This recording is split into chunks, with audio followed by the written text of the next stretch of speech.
Too far from you. Can't hear it.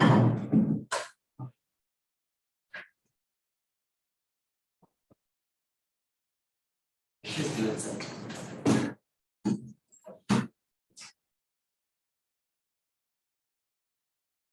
Yeah.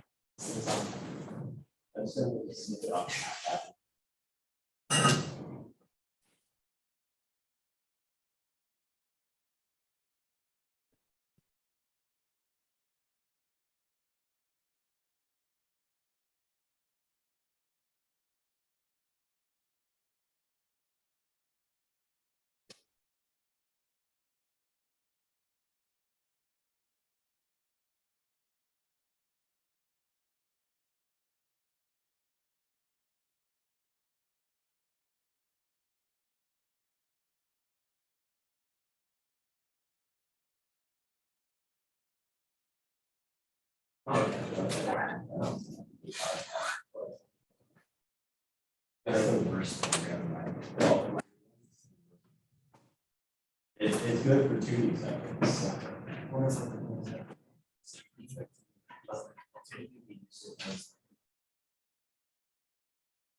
So we treat it as like polygon.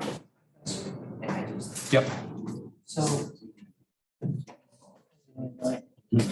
I uploaded my work to a Dropbox file. Yeah. The Dropbox folder. Yeah. And then I tried to load it in here. And it's giving me an error saying it was new in a future version. Yeah. So important. Yeah, that's what everyone was talking about. I haven't looked into I would think that there's an archived version of like ANSYS 2021 student that's available online. I just haven't had a chance to look into it yet. So yeah, that's the unfortunate thing is that if you work on it at home under the 2022 version, it's not that compatible. So you can't load it in here.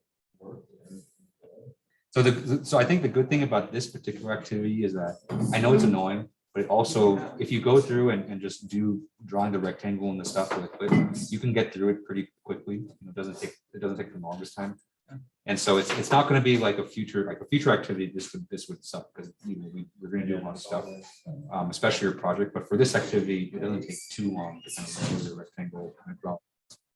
That's kind of what I would recommend is that you just kind of start it from, if you do it without my narration, you can knock that in like 5 minutes. Okay. Yeah. Thank you. Yeah. Could you also request for it to be on the library, the program? I could, yes. I think I've done that in the past before, but Yeah, the second floor already tried. okay. Yeah, I need to. I did that. I remember doing that before the pandemic, but it's been a while, so I need to. Yeah, I need to look into that again. Yeah. Can we stay in here or like? Yeah. You can stay in here. So I mean, there are other classes. If you can come early, and then there's probably some other classes in here as well. But if you're in the back and you're quiet, I feel like most professors are okay with you. Yeah.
What brand of underwear do scientists wear? I'm not sure. What do they wear? A good one.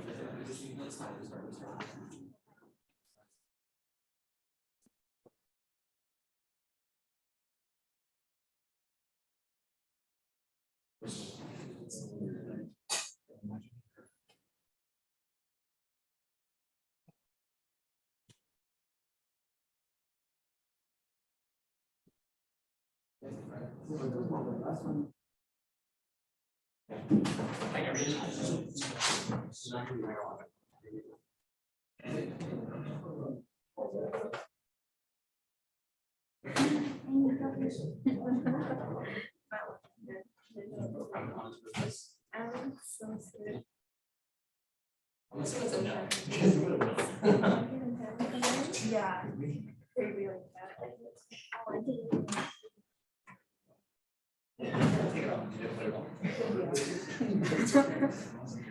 No, that's right. Bring it back. Yeah,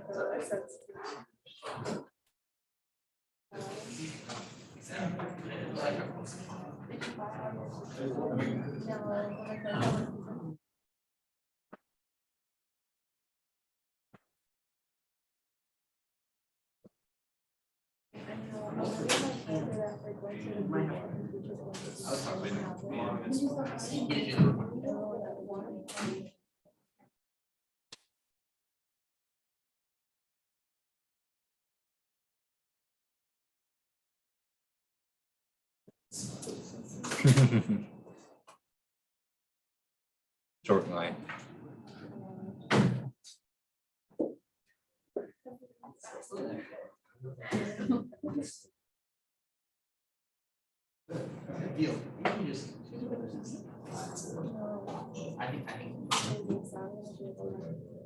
I love a good pun, especially the nerdier variety.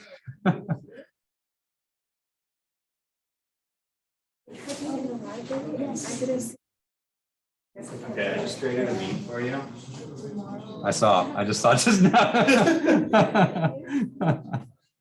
Pretty good one, or? It's pretty good. I like it. I like it.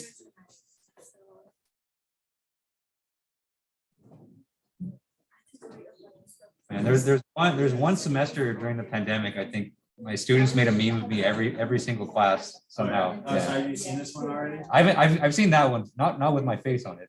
Oh.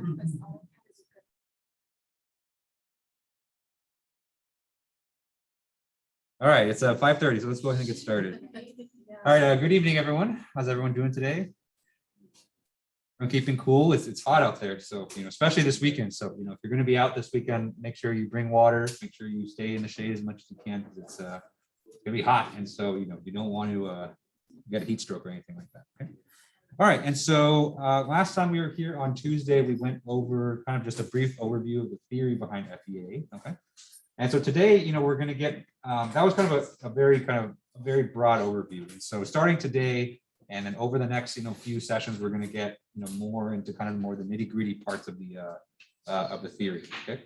And so today what I want to do is actually a review of mechanics and strength of materials. And so, just like, you guys have probably have seen already, a big flavor of this class is going to be on structural mechanics, right?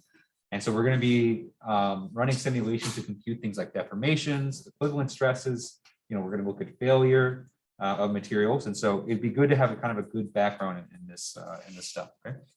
Especially because I know for probably a lot of you, maybe it's been a while since you've seen some of these concepts. Even though you might understand them kind of in theory, it's good to get kind of a refresher. So if you haven't seen it for a while, then this is good just to get us all on the same page. Okay, and so remember the activity is due tomorrow, okay? And so that's our first activity. And so remember, the way I would like you to turn in the activity is just a PDF report. Okay, so I don't need your answers files. It would be very difficult to open them up anyway. And so, just go through the PDF, just kind of produce all the screenshots and answer all the questions that I ask you, put it all into a report and then upload it onto Canvas. And then I'll grade it sometime next week. Okay.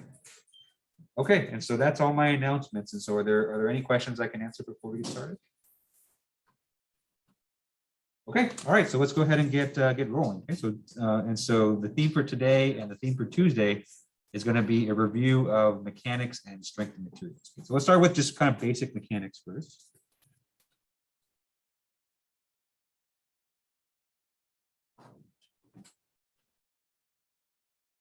And we'll start kind of, at kind of the basic of the basic, right? So let's start with just the concept of a force. Right, and so a force is a, kind of what we associate as kind of the pushing and pulling that causes objects to either move or to deform.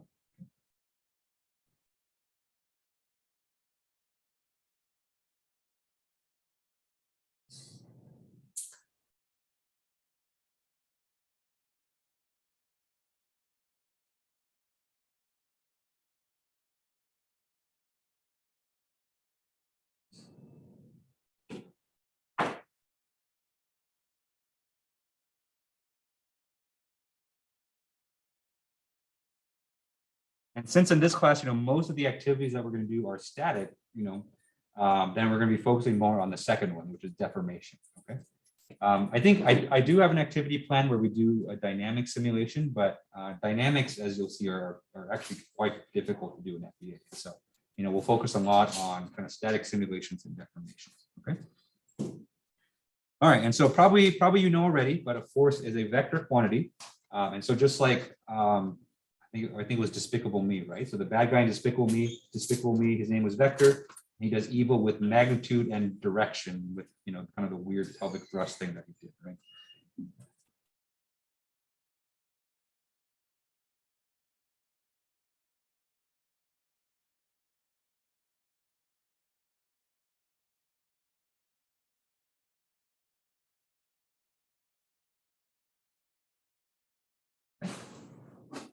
And so because it's a vector quantity, oftentimes we represent forces with an arrow. Okay? So let's say that we draw our arbitrary potato, okay? And so if we apply a force here, right, the way that we represent that is with an arrow applied at that point P. Okay? Okay. And since F is a force, we denote it with a vector.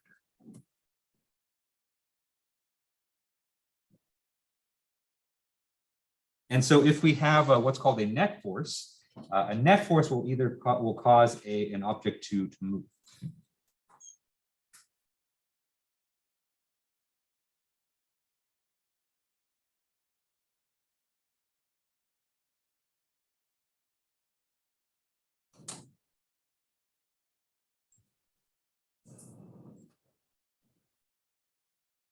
Okay.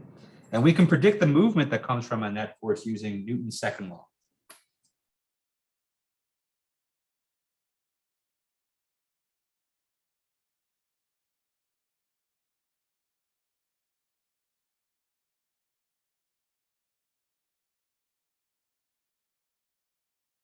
So what we say is basically F is equal to mass times acceleration. Okay. F is equal to ma. And this particular motion right here, or motion that comes from forces and on, in this case, we consider it a rigid object, we call this linear motion.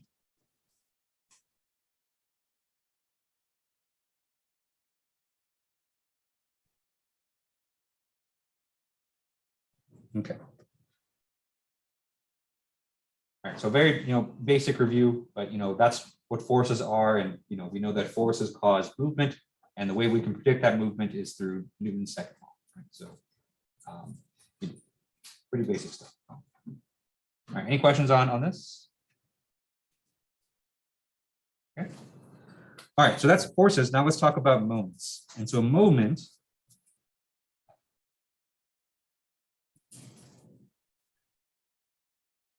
sometimes I call these torques.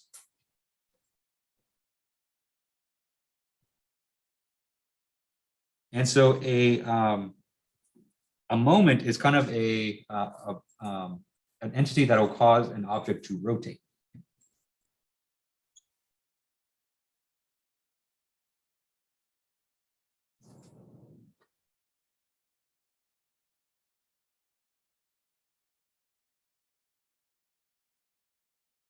Okay.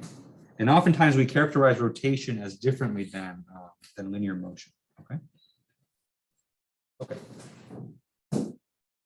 And so unlike forces, so forces, all you require is just kind of the magnitude and the direction of the force. Okay. And so a moment is caused by a force.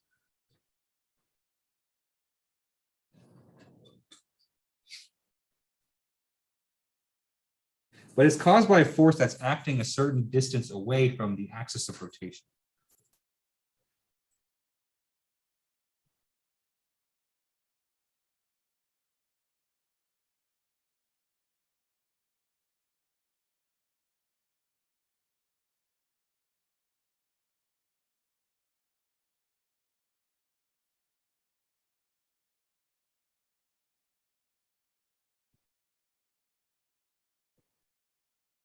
And so thus to compute a moment or to compute a torque, you often need two quantities. And so you need a force vector, but you also need a position vector as well. Okay?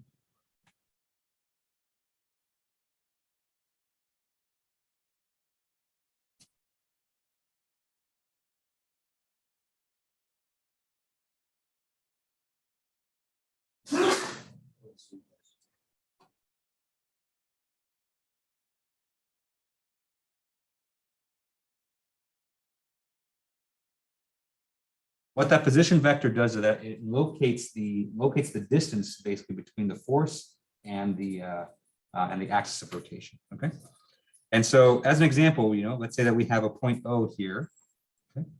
And let's say that we have a force that's acting on an object, from there. Okay, so let's say that we have an object here, okay? And let's say that this object is pinned, or this object is fixed at that point O. Okay. And so if we don't do anything, if there's no restoring force, what's going to happen is that when this force acts on this object is going to want to rotate around that fixed point O, right?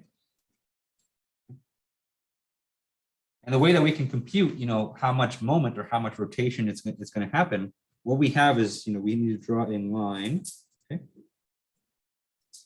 And so this P vector here locates it's basically the line of action from the rotation point to the force. Okay.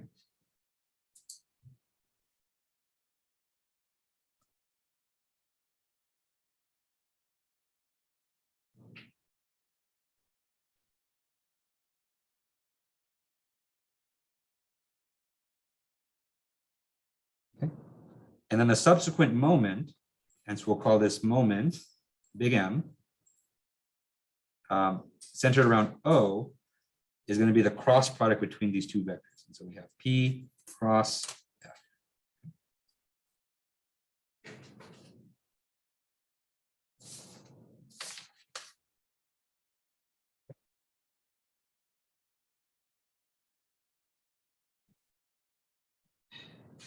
And so that's kind of the defining characteristic of a moment. And so you basically need two vector quantities in order to compute a moment. And so the moment itself is just formed by the cross product between those two vectors. Okay. And just like forces, we can see that moment here is a vector itself.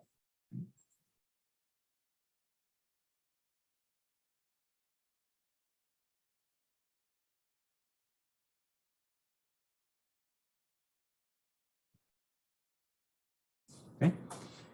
And so just like forces, they're going to have magnitude and direction, right? But how to interpret the magnitude and direction of the moment is actually quite different from a force. Okay. Well, only one part is. And so the magnitude, of course, is going to tell you how strong the moment is. Okay.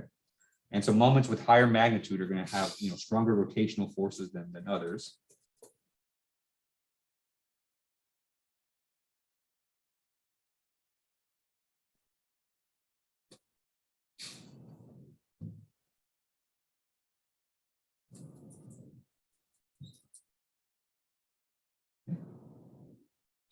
But the direction here is unique. And so the direction that you get from a moment vector tells you the axis of rotation.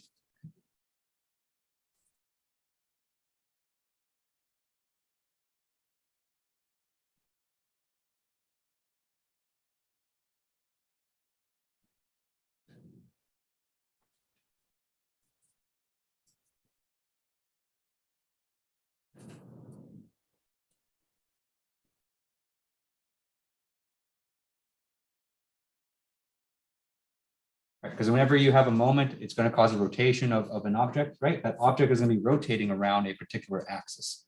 And so which direction that axis is pointing is given by the direction of the moment vector. Okay.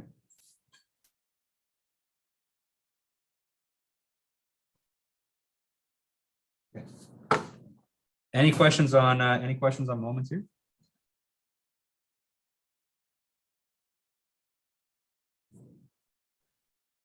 All right, and so that's kind of a refresher of what forces and moments are. Okay? And so the reason we're going over this again is because when you're talking about any kind of structural dynamics, what you have is basically forces that are coming from all sorts of different places, and they're all acting on your object. Okay, and so to that end, the next thing that we're going to cover is a system of forces.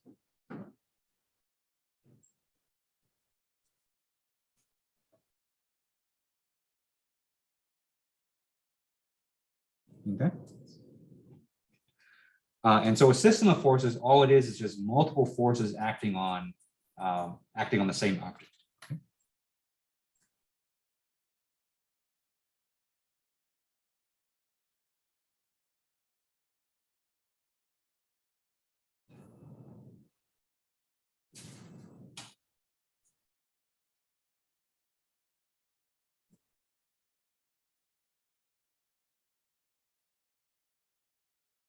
So, let's say that we have an arbitrary shape here, okay?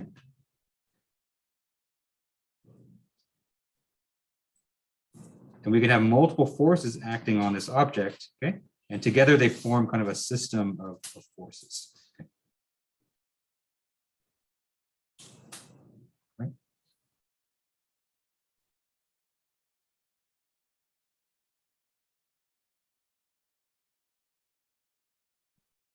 Even the activity that we did a week ago, we actually had a system of forces on it as well. Right? And so let me draw our kind of plate here with a hole. Right? And so the force that we were actively applying was applied on the right side. Right? And so there we had a distributed pressure force being applied on the right side. Okay. But one thing that that we didn't explicitly apply, but was definitely there, otherwise, we get very different results, was that we also had reaction forces at the fixed support. Okay.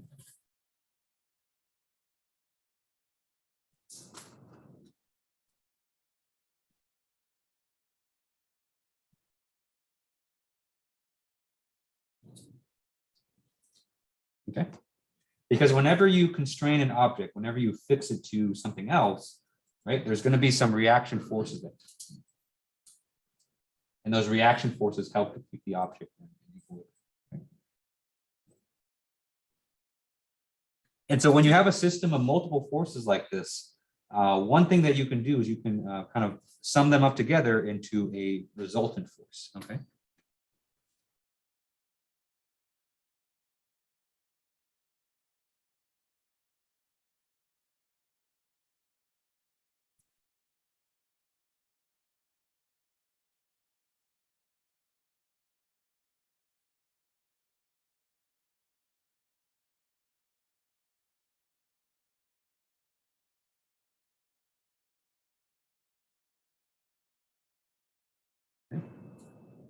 And so resultant force,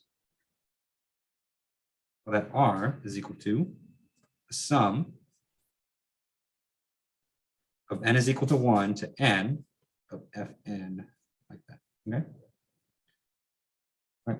And so I know the summation notation is a little bit intimidating, but all that really means that all the individual forces that we have, we just add them all up together, right? And so we add them up due to vector and using vector addition rules. Okay.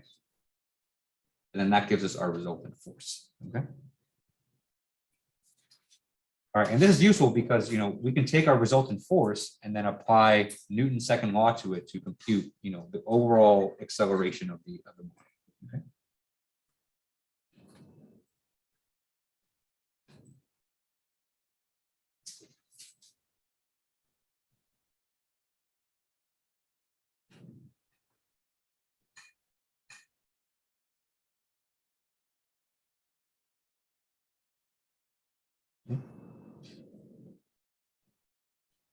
Right, and so when we apply Newton's second law, we do that directly onto the resultant force. Okay, and so when you have an object here that's subjected to many forces, you simply add them all up together. You set it equal to ma, and then you get the acceleration of the object. Okay. But for most of this class, we're going to work on a very specific scenario, and that we're going to look at objects that are stationary. Okay. And so for stationary objects,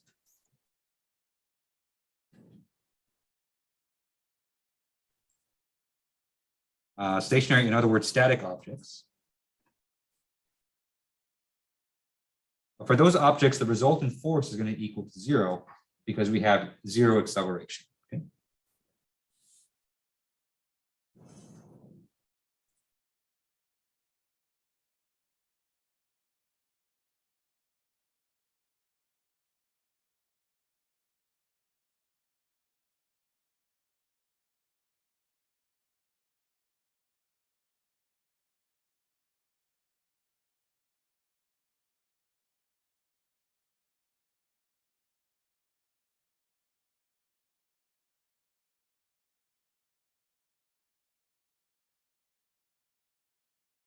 And so for all the cases that we're going to go over, for most of the cases over this class, we're going to say that the sum of all the forces is equal to 0. Okay.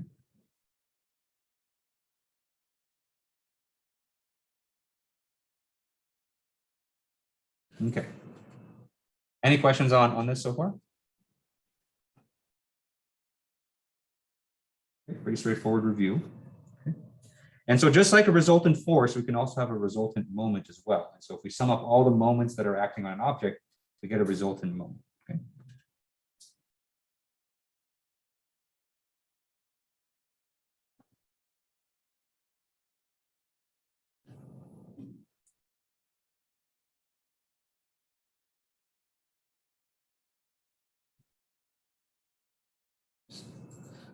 My mind's already going to the next one. So we can get a resultant moment by summing up.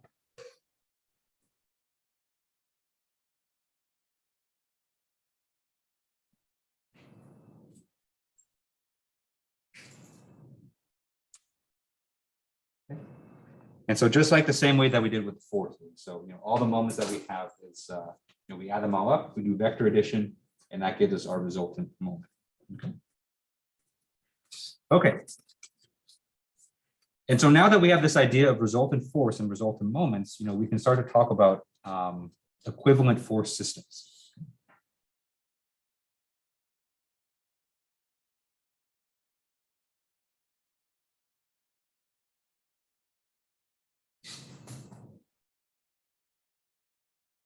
Okay.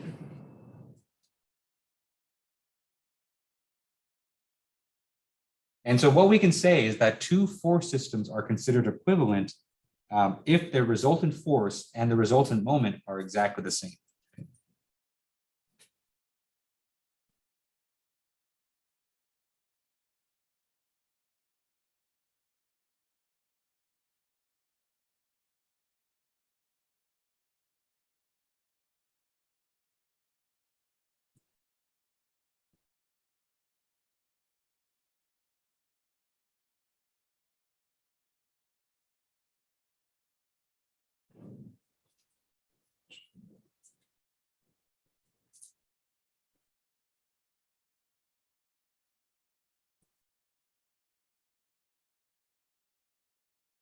Okay.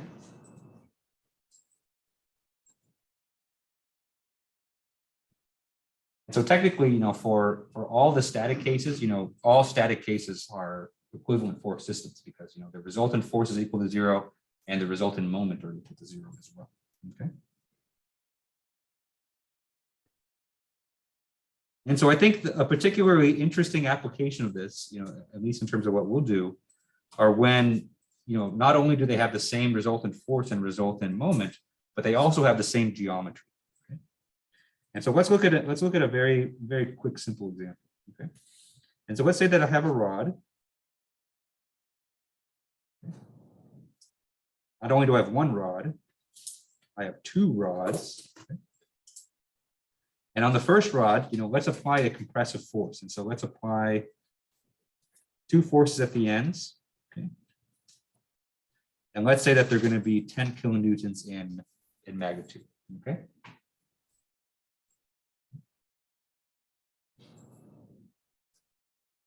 All right, so we have a 10 kilonewton force on each end of the rod, but you can see that they have the same magnitude but opposite directions. And so these two forces are going to cancel out, right? And so in the end, we have a static object.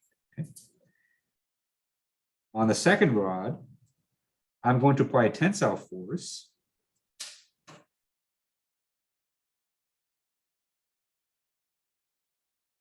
And let's say that I pull each side of the rod with a 5 kilonewton force. Okay. All right. And so for both of these systems, we have a they're equivalent, right? And so if we compute the resultant force,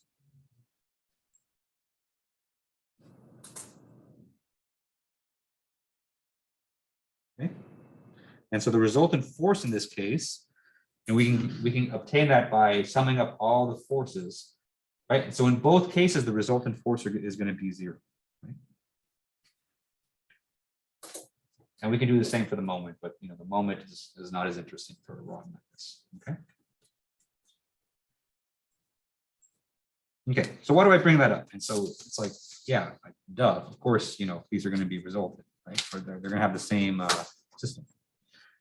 Let's talk about how the rods actually respond to this. Okay? And so let's consider 2 situations. And so let's consider a situation when the rods are completely rigid.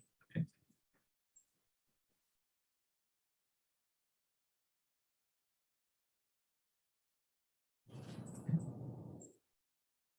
Right? And so remember what rigid means. Rigid means that the geometry will stay the same kind of no matter what, right? So we assume the object is so stiff that when we apply forces, the shape of the object stays the same. Okay. And so if the rods are rigid, then if you have equivalent force systems, then you're going to get the exact same behavior, exact same motion. Okay.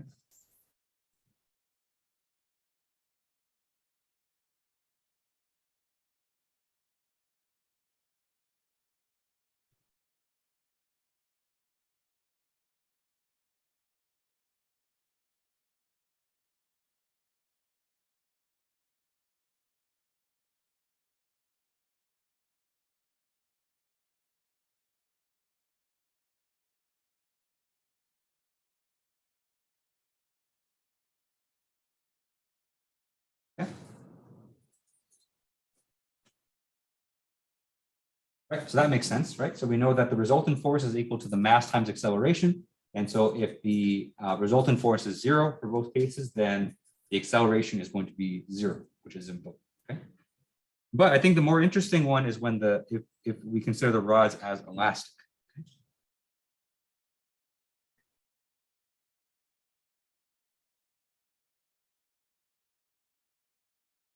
Okay.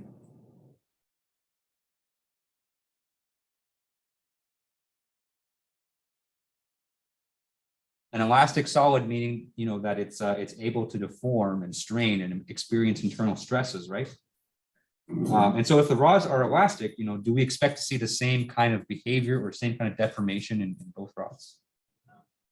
Right, exactly. And so, and for an elastic rod like this, even if the resultant force is the same, for elastic solids like this, it matters kind of how those forces are applied. Okay.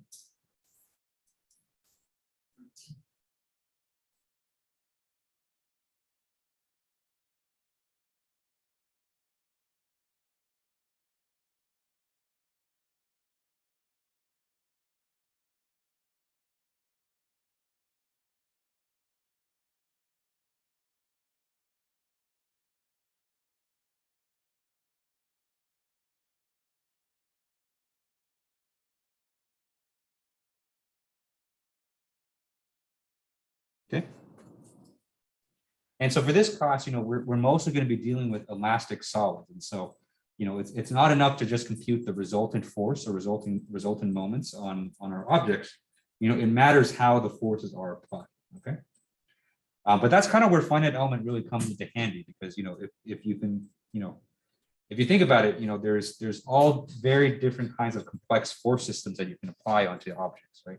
And to find its exact deformation in response to, let's say a dozen different forces, that's really difficult to do by hand. But that's something that ANSYS, that's something that FEA can do very easily. And that's kind of where a lot of its strength comes from.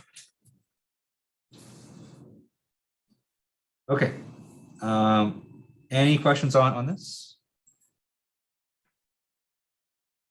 Okay, All right, so that's kind of the very basic review of mechanics, although we kind of started to get into strength of materials a bit. But let's kind of formally start reviewing strength of materials.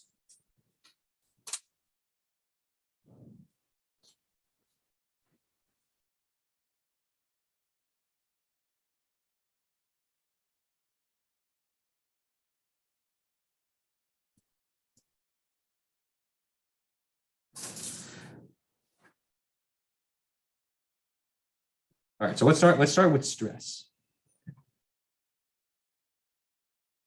Okay. So what is stress? It's the feeling you get right before an exam, right? But from a mechanics point of view, stress is basically just a force distributed over an area. Okay.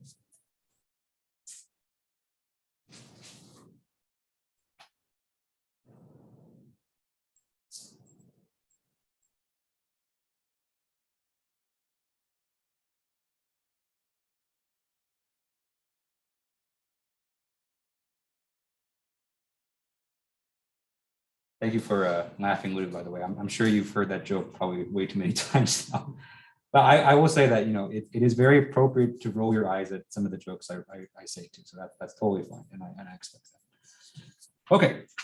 And so the units for stress are going to be newtons divided by what's going to be force over an area. Okay.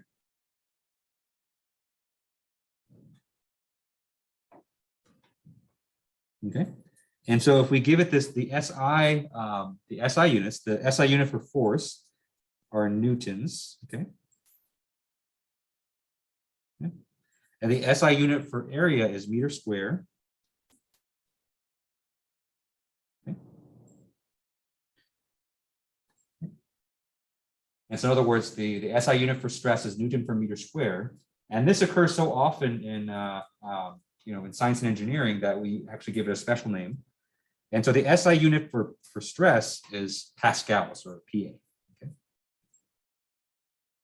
And so 1 Pascal is equal to a Newton over a meter square.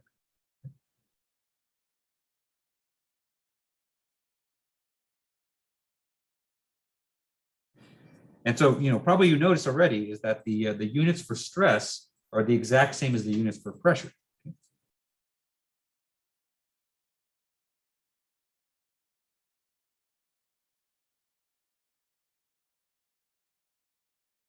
Okay. So both the stress and the pressure are defined as a force distributed over an area. It's just that, the reason we have kind of two different terms for it is that they're applied in a different context. Okay. So usually when we talk about stress is usually something that develops within the material itself, as it's stretched and as it's deformed. Okay.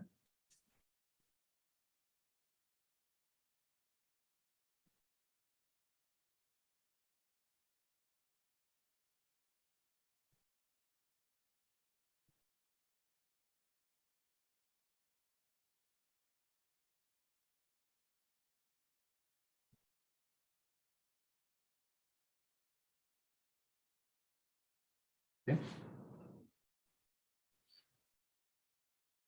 Whereas a pressure is often something external that we're applying to an object, right? So we often think of like an external force as like a pressure. Right? So just like we did in the activity one.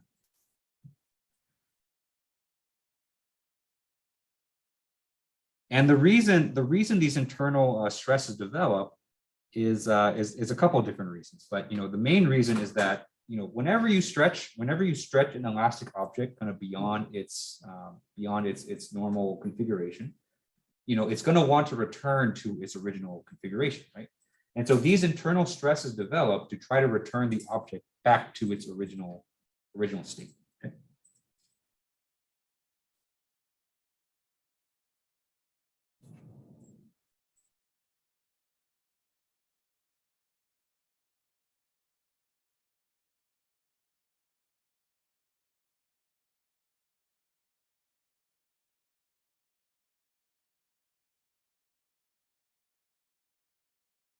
So let's look at our bar in tension from before. Okay. And so when we apply forces at the ends here, okay, so I believe what we had before was 5 kilonewtons of tensile force at the ends of the rod. Okay. what's going to happen to the rod is that, it may just be very subtle, I can take this Apple pencil and I can try to pull it apart as much as I can, right? And so you may not be able to kind of directly observe it with your eye, but when you do apply forces like this, elastic objects will deform. Right? And so it's probably going to get just a little bit longer, just like this, okay? And a little bit skinnier. Not by much.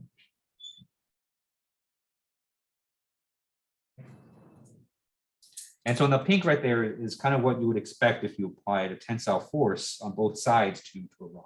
Okay. If we were to cut open the rod, okay.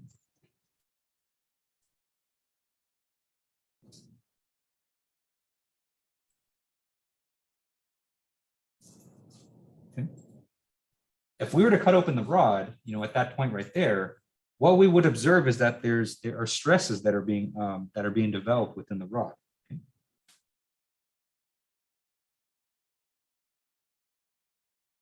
And so these right here are internal stresses.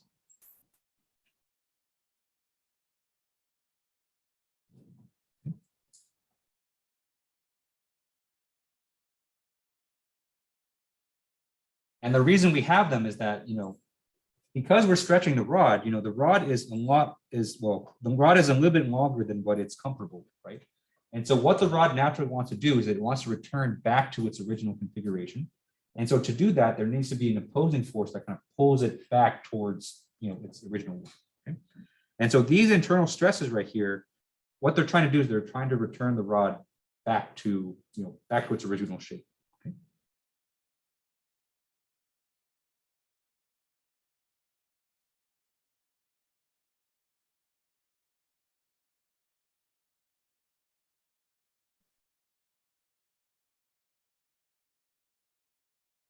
Okay.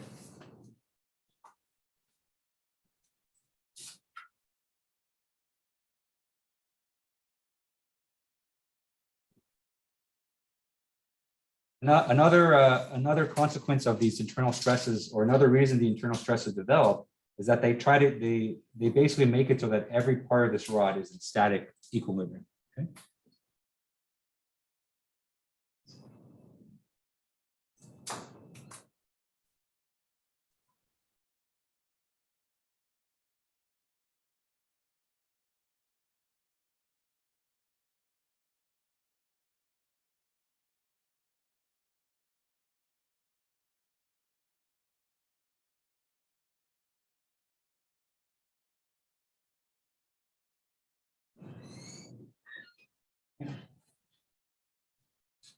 Right, because if we look at the rod as a whole, the rod as a whole is in static equilibrium because we have an equal and opposite forces applied at both ends. Okay?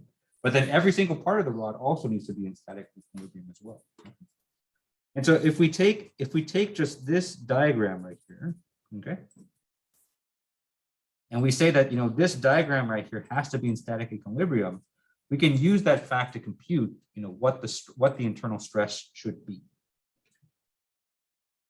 Right, and so if we go ahead and label this, and so let's say that we use the symbol sigma, right? So sigma is often used as the symbol for internal stress. Okay. And so if we perform a force balance on this rod right here,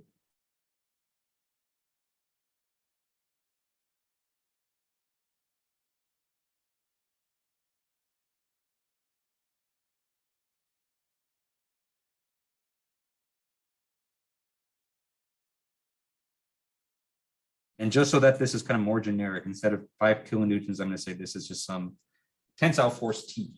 Okay. All right, and so all the forces on this rod segment have to cancel out. Right? And so on the one hand, we have a force T. Okay? That's the one that's pulling on the left-hand side, and on the right-hand side, we have an opposing force, right? And so that opposing force scales with the stress sigma. But remember, the units for sigma are not that of force, right? So the units for sigma are force divided by an area. And so in order for this entire quantity to have the units of force,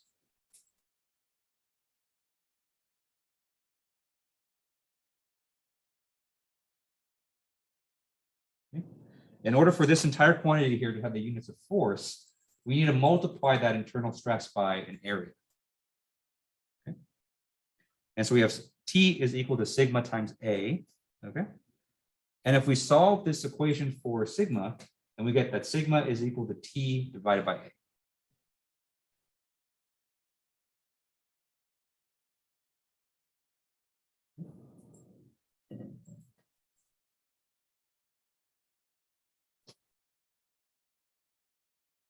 And so for a simple rod geometry like this, we can just take, whatever the applied force is divided by the cross-sectional area of the rod, and then that's the internal stresses that you're going to observe within this rod. Okay.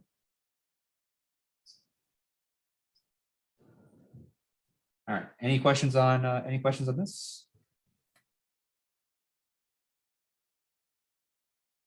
Okay.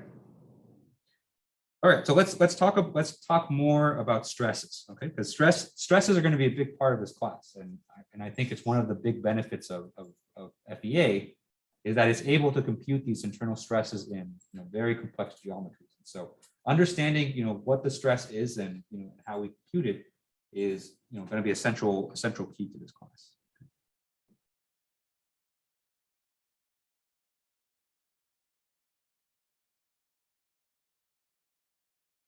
Okay, so let's go over the types of stresses that we can observe. Okay. And so there are two main types of stresses, and the way that we define them is based on the direction that they act on.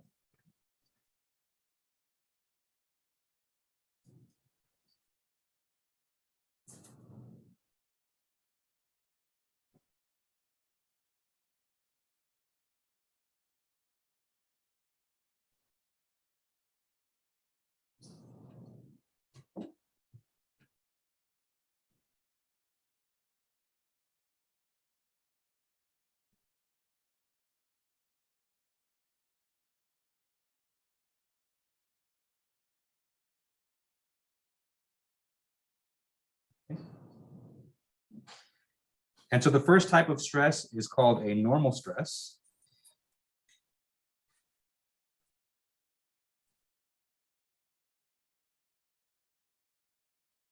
So normal stress gets its name because these are acting perpendicular to the surface.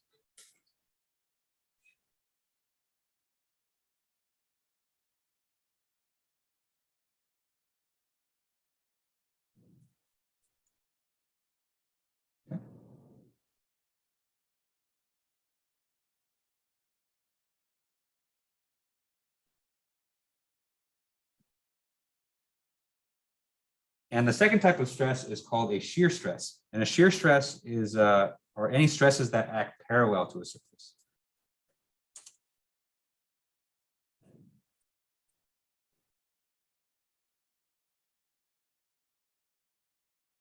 Okay. And so visually they look like the following. So for normal stress, let's say that we have a surface like this. Okay. And so the normal stresses are going to act basically perpendicular to it, just like that. Okay.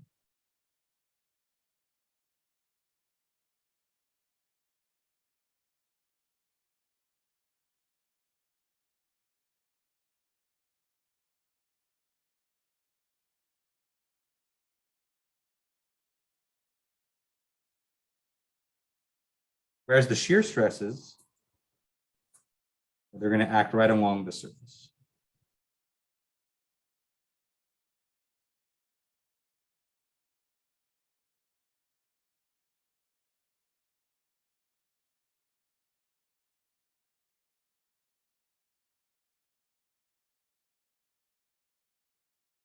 And so, from a practical standpoint, from kind of a design engineering standpoint, differentiating between these two stresses is important because different materials will have different amounts of strengths in terms of normal stress versus shear stress. Okay.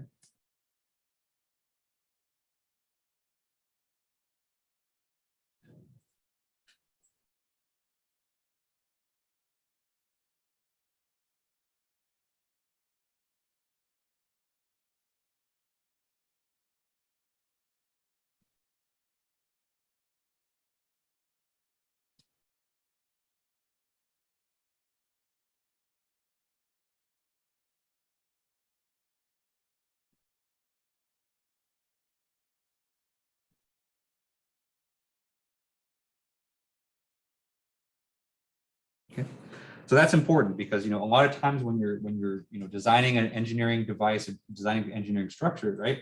You can choose the type of material that you can use, or you have some degree of freedom in terms of what material you can use. Okay?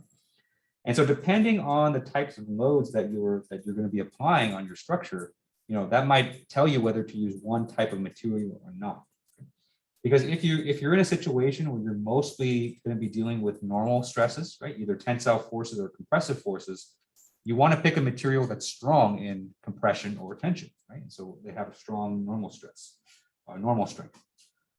But if you have a situation where you have much higher shearing forces or much higher shearing stresses, you might want to pick a material that's stronger in shearing, right?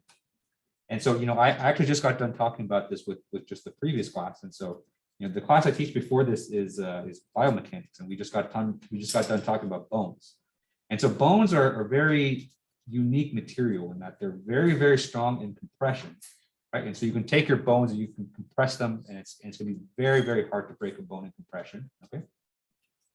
But compared to that, bones are very, very weak in tension, and they're very weak in shear as well, right?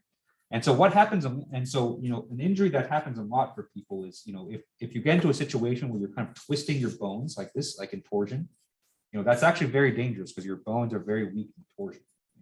And so if you're a skier, if you're a snowboarder, and you get into a situation where your foot kind of gets locked onto your snowboard or ski and it gets stuck in something, and your whole body is twisting, then that's pretty dangerous, because then that puts a lot of shearing forces onto your bones, and it puts you at big risk for fracture.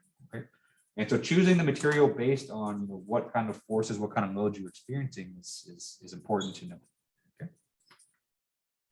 Okay. Okay. Any questions on this? Okay. All right. So those are the two different types of forces. But those are the two different kinds of stresses. But stress is actually a very, very complex quantity, and especially when you're talking about 3D space. Okay. And so we've already talked about forces and we talked about moments, right? So both forces and moments are considered vector quantities, and so they only have a magnitude and a direction. Okay?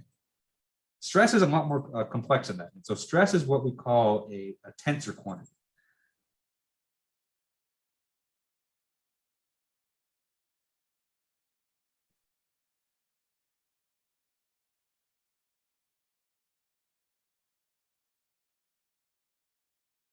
Have you guys seen tensors before in previous math classes?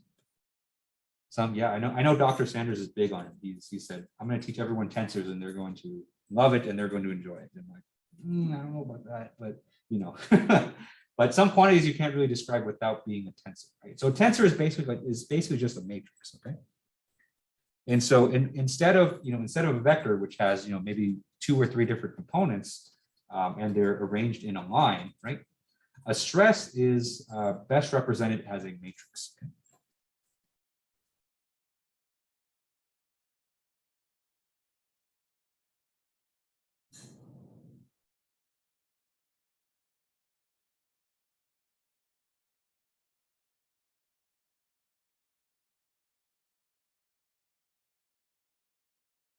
Okay. And so stress, we've used the symbol sigma for stress, right? And so, the way I denote matrices is I put a line underneath them. I know some other professors do other stuff, but that's usually the way I denote matrices. Okay. And so the stress, in 3D is denoted as this kind of 3 by 3 matrix. Okay? And so the components of the matrix look like this. Okay.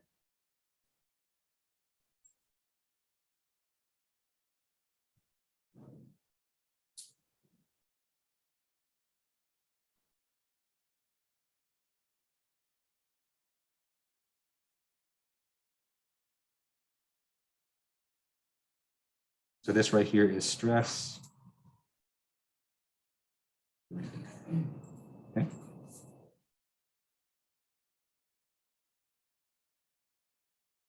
So the reason I only drew the top half of the matrix, and so of course, the bottom half of the matrix is filled as well, but the bottom half here is just symmetric of the top half, and so it's basically the same. Okay.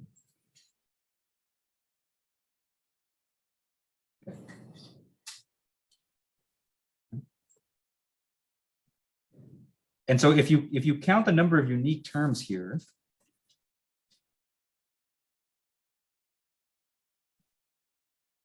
count them up, you can see here that we have six unique terms or 6 unique components. Okay. And so what this says is that there are 6 unique components of stress in 3D. Okay. Which is a lot, right? And so 6 components is a lot. And so you compare that to a vector quantity in 3D, right? So you think of the force components in 3D, we only have 3 components of force, right? So we have the X component, the Y component, and the Z component. Okay. And so when you talk about tensor quantities, not only are you thinking of X, Y, and Z, but you're actually thinking of combinations of X, Y, and Z. Right? So that's why each of the components that I drew there in that matrix have 2 subscripts. Okay.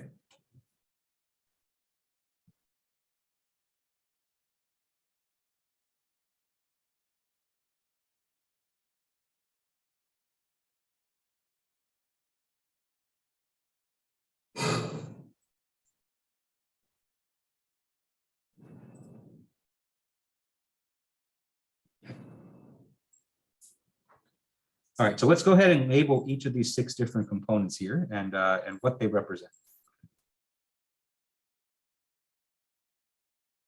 So sigma xx. And so sigma xx here, this is the normal stress in the x direction.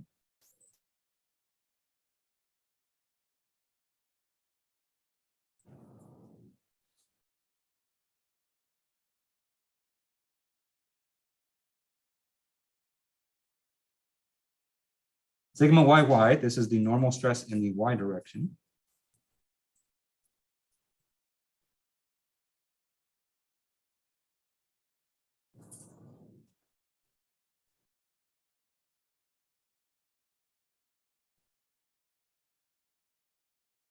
Sigma zz, this is the normal stress in the z direction.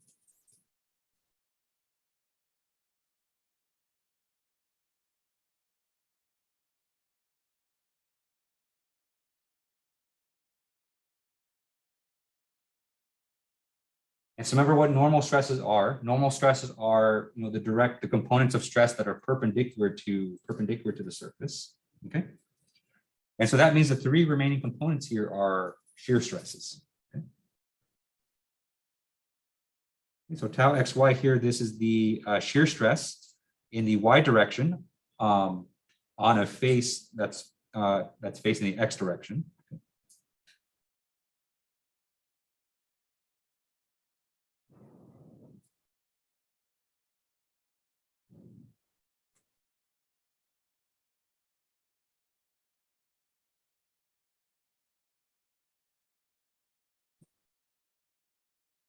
I'll draw a visual after this just to kind of illustrate this, because I know that description there is a little bit confusing. Okay. We have tau xz. So tau xz, this is going to be the shear stress.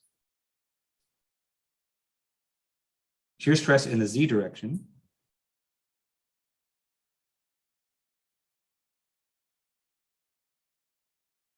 And this is going to be on the x face as well. It's the name convention, tau xz. Then finally, we have tau yz. And so this is the shear stress in z direction.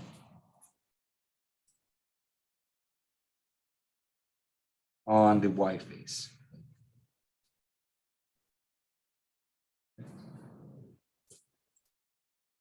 So those descriptions are really confusing. And so, let's go ahead and break this down a bit.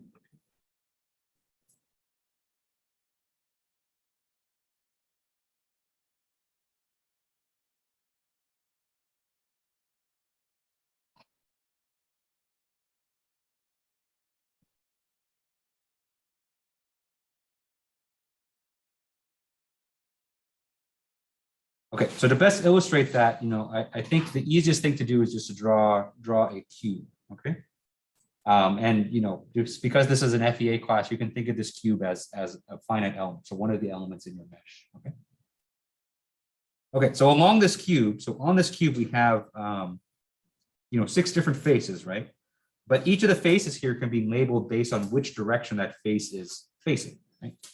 And so for instance, the one that's facing kind of the front of the page right here, this is the Z face, right? Because the face itself is pointing in the Z direction. The one on top here is the Y face. And the one on the right here, because it faces the horizontal X direction, that's going to be the X face, okay? Okay.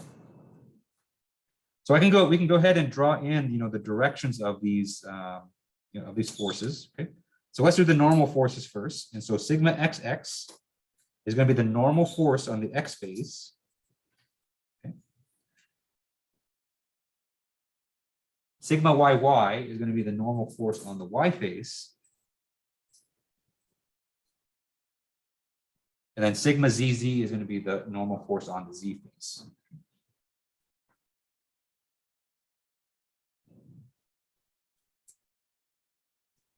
And so now I'm going to use red here to show the shear forces. So the shear forces, remember, they act parallel to the face or parallel to the surface. Okay. And so let's start with tau xy. And so tau xy is the force in the y direction on the x face. Okay.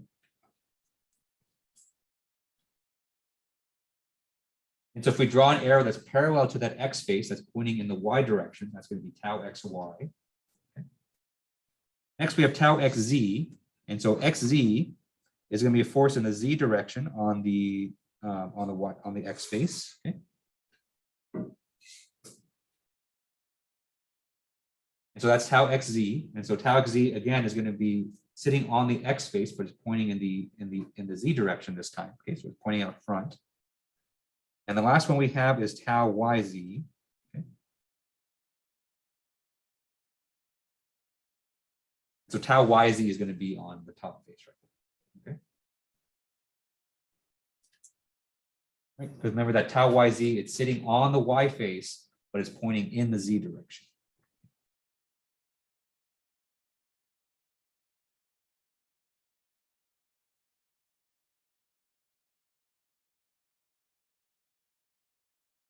So, it's a little bit alphabet soup, and it's a little bit of a, you have to kind of imagine these things in 3D, but the reason I'm kind of bringing up these 6 components because, in ANSYS, what we're going to be doing is, you saw it in the first activity already. So we produce things like the equivalent stress, we produce things like the maximum principal stress, okay? And so understanding these 6 components of stresses will help you understand exactly what the equivalent stress is, what the principal stress is, and kind of what's the differences in between. Okay? Because there are differences. And so, I think most people will just look at the equivalent stress, which is fine, which is good, but it's good to understand where or how those equivalent stresses are computed. Okay. All right. Any questions on this?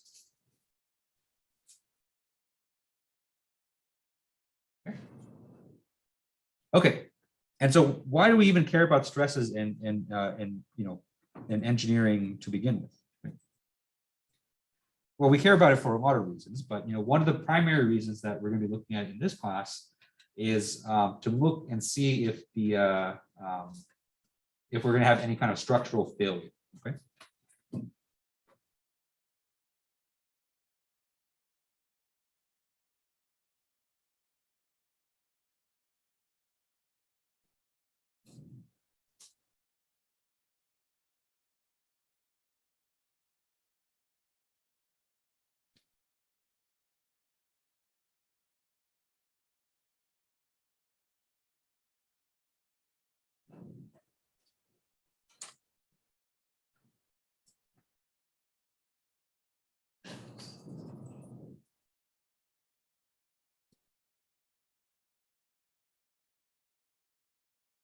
And so one of the main reasons why we run FEA is so that we compute these stresses and we compare these stresses to the strength of the material. Okay. And so every material has a parameter known as its yield strength or its maximum strength. Okay.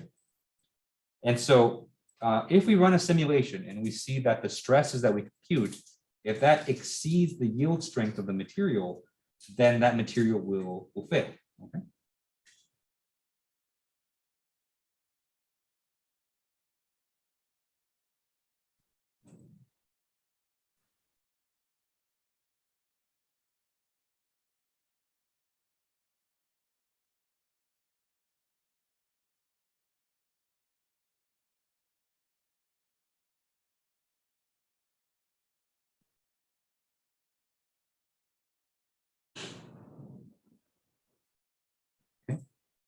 And so yield strength, the units for strength are also in pascals, okay? And so if the stress that we compute, usually it's equivalent stress, if the equivalent stress that we compute exceeds that yield strength, then the material is going to fail, okay?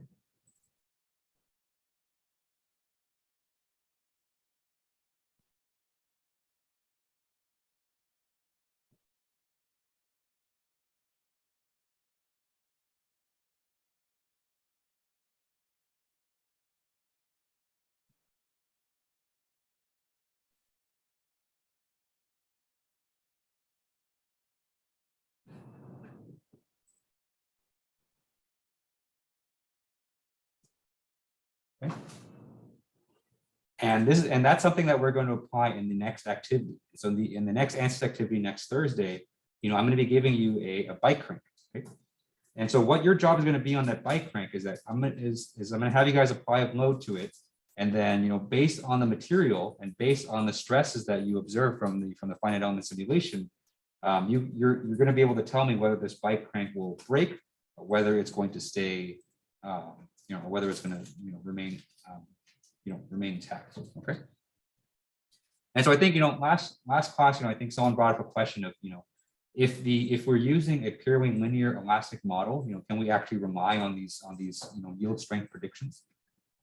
Which is a great question to ask. And so normally if you really want to get an exact point of failure, you do have to incorporate a more complex material model to make sure that your stresses and strains are accurate. Okay. But a lot of times, even just using a basic linearly elastic model is fine if you build in some factors of safety. Okay, and so we're gonna incorporate that into our next activity as well. And so what a pretty common practice in in reality is to use a relatively simple finite element model, but to build in factors of safety into your design, so that even though the stresses that you compute from the simulation, if you divide that by a factor of safety, then you can basically make sure that your part is not going to fit. Okay.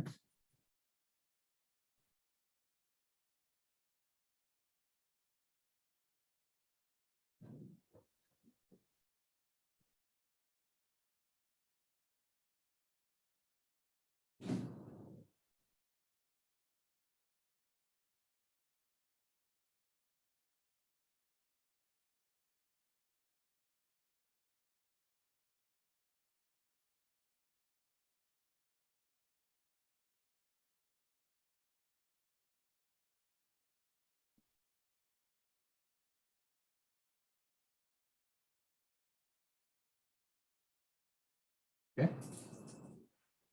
And so the way that I typically use factor of safety is I use it as kind of a multiplier by the yield strength. Okay. And so for the activity, and so let's say for the activity next week, let's say that we're using a material, let's say that we're using aluminum.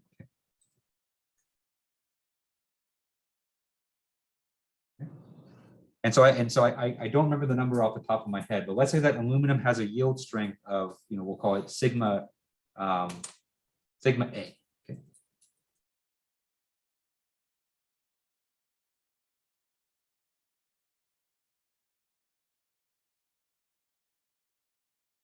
Okay.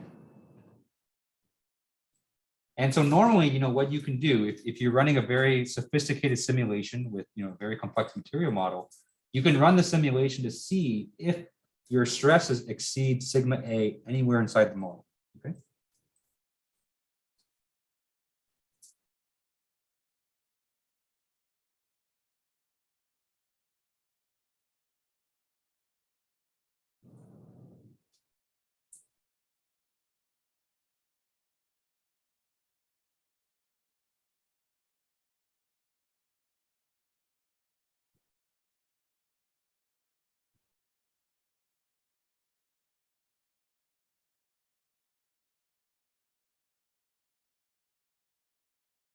Okay. But of course, if you're just using a linearly elastic material, kind of like what we're doing, it's gonna overestimate some of the stresses. Okay. And so to account for this, what you can do is that instead of using sigma A, we can divide sigma A by a factor of safety.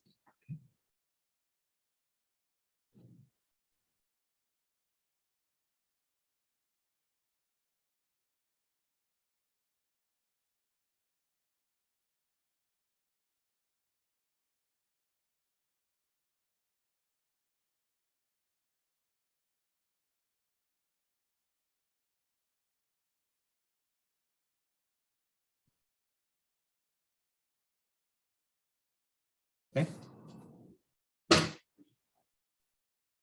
And my knee into the desk. And so instead of checking to see if the stress exceeds sigma A, maybe we can do sigma A divided by 2. Okay. So with factor of safety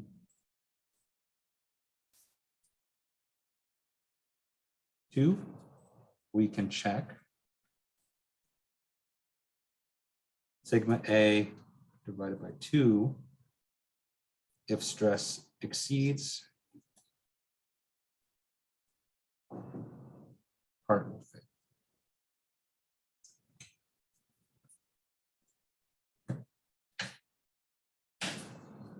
Right, so that's typically how I use factors of safety. So I use factors of safety to basically reduce the yield strength that's possible, before the part fails. Okay. Right.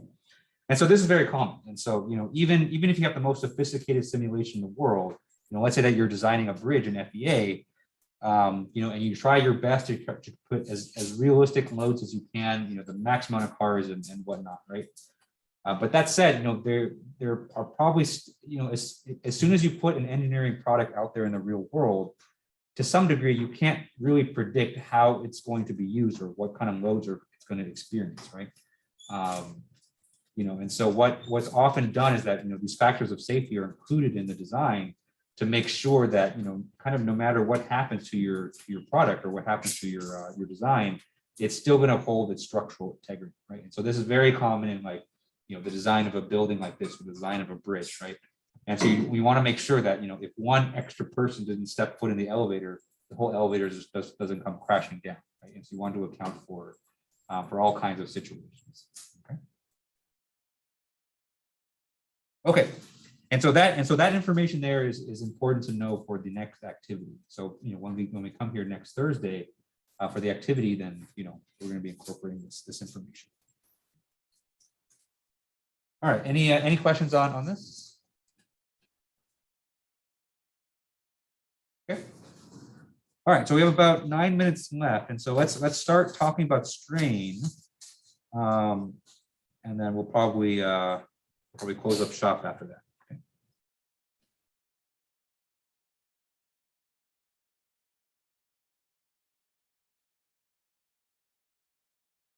Okay. And so right alongside with stresses in elastic materials, we also have strains as well, okay? And so strains are a way to describe, deformation inside an elastic solid.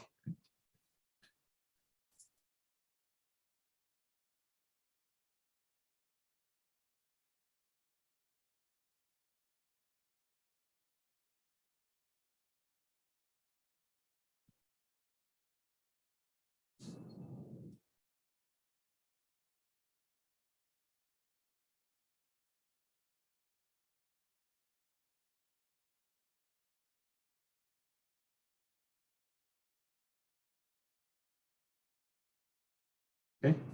In particular, the type of deformation that strain is measuring is relative deformation. Okay.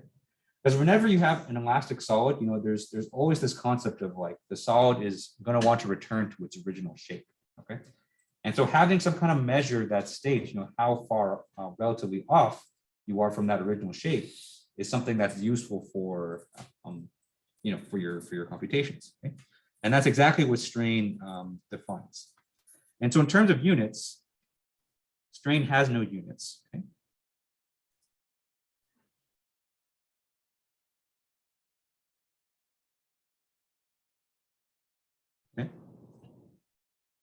And the reason it's unitless is because it's defined as a kind of the ratio of a change in length divided by original length.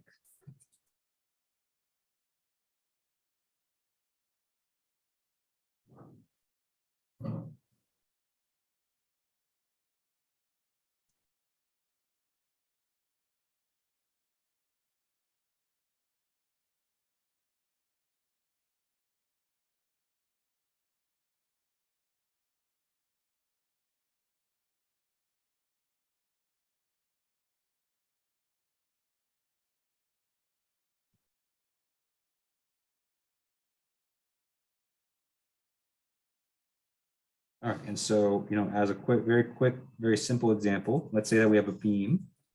Okay. And so this beam has a kind of its normal length. It has its default length. Okay.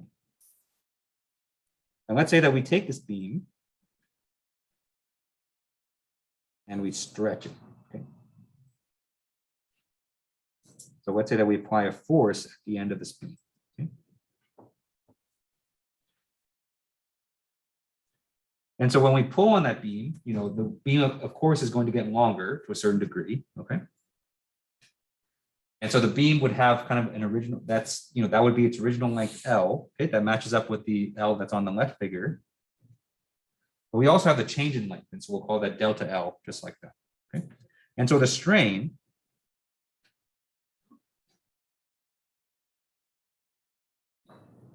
and so strain, we'll call it, we usually have to give it the symbol epsilon. Epsilon is defined as the change in length divided by the original length. Okay.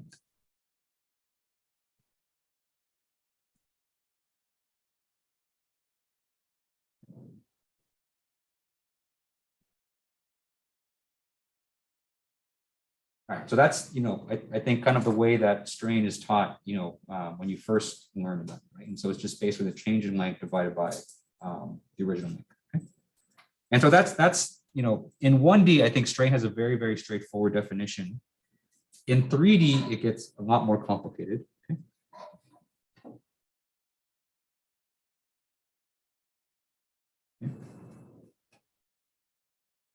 And so in 3D, actually, strain has a very similar definition as the stress. Okay? And so in 3D, strain is also considered a tensor quantity.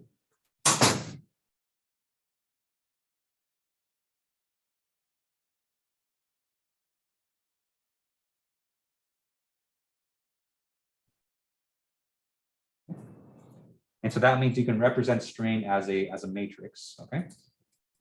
And that also means it has different components as well. And so just like the stress, your strain here is going to have normal components and it's going to have shear components as well.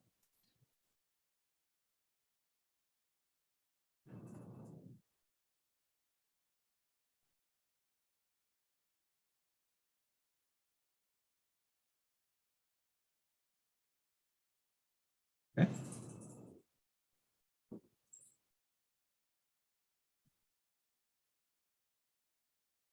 And actually, if you want the exact mathematical definition for strain in terms of the derivatives, it's actually very interesting. And so strain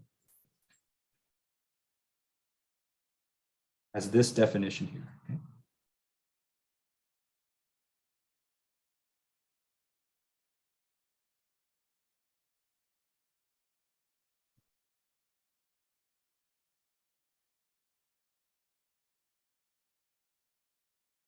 Okay.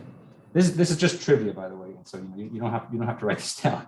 This is something that's probably more covered in a graduate level solid mechanics course. Okay, where U here, this is the deformation, and X here is direction. Okay, so XJ, so that would be like XYZ. Okay. And so basically what this is saying is that in order to compute strain mathematically, you would take the derivatives of each component of the deformation in each of the cardinal directions. And so you would take the derivative of the X deformation in the X direction, then the Y direction and the Z direction. Then you do the same for the Y component of deformation, then same thing for the Z component. So, it gets kind of complicated. Okay, and so the last thought I'll leave you with is, it's no coincidence that, we have both stress and strain defined in basically the same ways, right? Because the quantity that relates the two is the Young's modulus of the material. Okay? So if you remember from last time, we presented this formula right here. Okay? Sigma is equal to E times epsilon, where E here is the Young's modulus.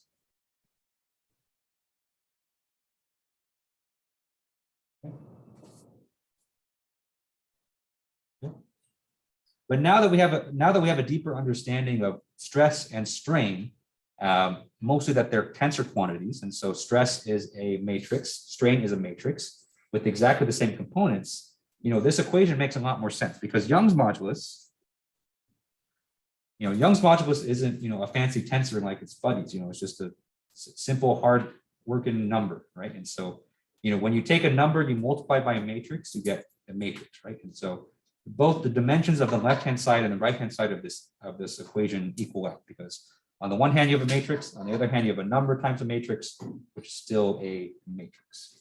Okay. All right, any final questions before we wrap it up for the week?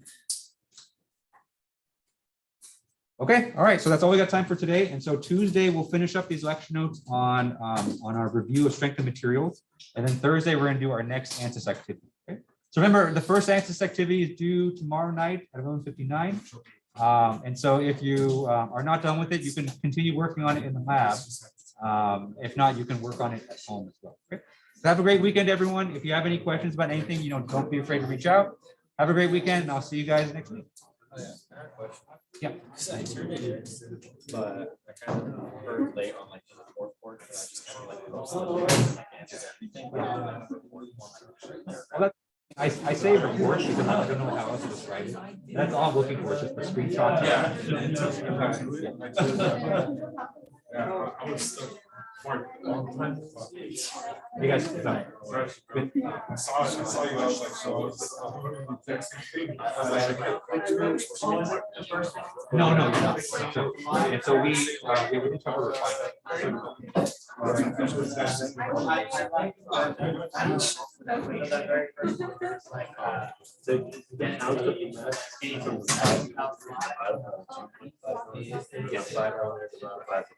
Exactly. So if you count the number of elements for each mesh, and so if you look under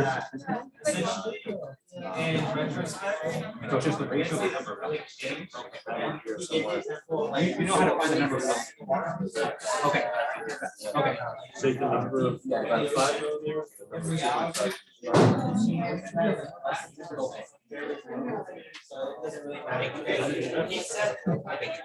I just heard you took this last. Yeah.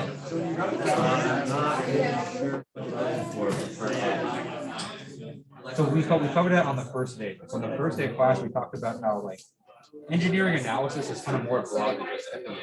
And so engineering analysis is anytime you have an engineering problem. So you can either do it with FEA, which is computational. You can run an experiment, which is experimental, or you can try to solve it with pencil and paper. So those are the three approaches. computation, which is Yes, actually doing it and then writing it. exactly. Thank you.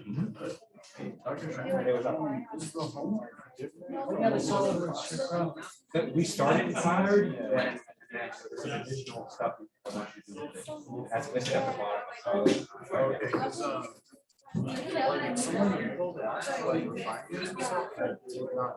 Yeah. So don't do the refinement. So there's one part, I think it's probably two which says the refinement. I think it's a bit too soon for us to talk about refinement right now. So I mean, you can do it, but it doesn't really have any context about us talking about it. So I'm trying to say that. So I don't have to start. No. If you didn't do the refinement, then don't. Okay. Don't worry. Okay, I mean, if they did it, it's fine. Do you do this? So for the answer activity, I'm gonna do, because the way I'm gonna grade you guys on answers is gonna be on the midterm project. Oh, But the answer activities, the way I see them is that those are just there for you guys to learn. okay. So it's just, theory education. I just want you guys to do everything. Because I think everyone's motivated up to learn. So I don't need to provide more. So I just want you guys to do it. Yeah, I'll bet you guys on the project. Alright, last hour. Okay. I didn't have this issue yesterday. Right after class.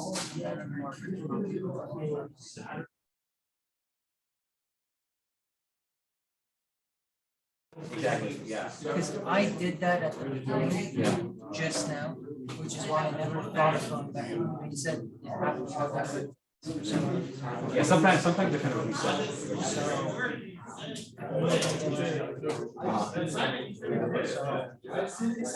there any, like, I have screenshots. What should I do? So, I mean, so like I was telling them, so I mean, the antis activities are mostly just I'm not gonna be looking at them that carefully. And so it's mostly whether you did it. And so, you know, I would, bring what you have, and then, if you have time next week to kind of finish it up, or also you can just go ahead and send that. To they're a very small portion of the grade. So, the main things in grade one are going to be the project and the finals. Oh, yeah. I'm going to Vegas. Okay, I see. So, I asked my cousin has a Windows laptop, so he can go download it. Yeah. And I do it on Vegas and just. Oh, yeah. That's fine. I'll do that. Okay, all right. Have fun in Vegas. Stay cool. It's gonna be hot. It's gonna be hot over Yeah, there. that's what I'm worried about. I need to go run, so I gotta get up early. Oh, man. Anyway, I'll see you next week. Yeah, see you next week.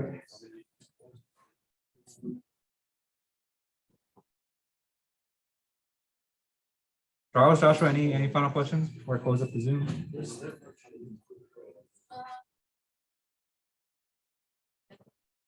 Okay, all right. So I'll see you guys next week.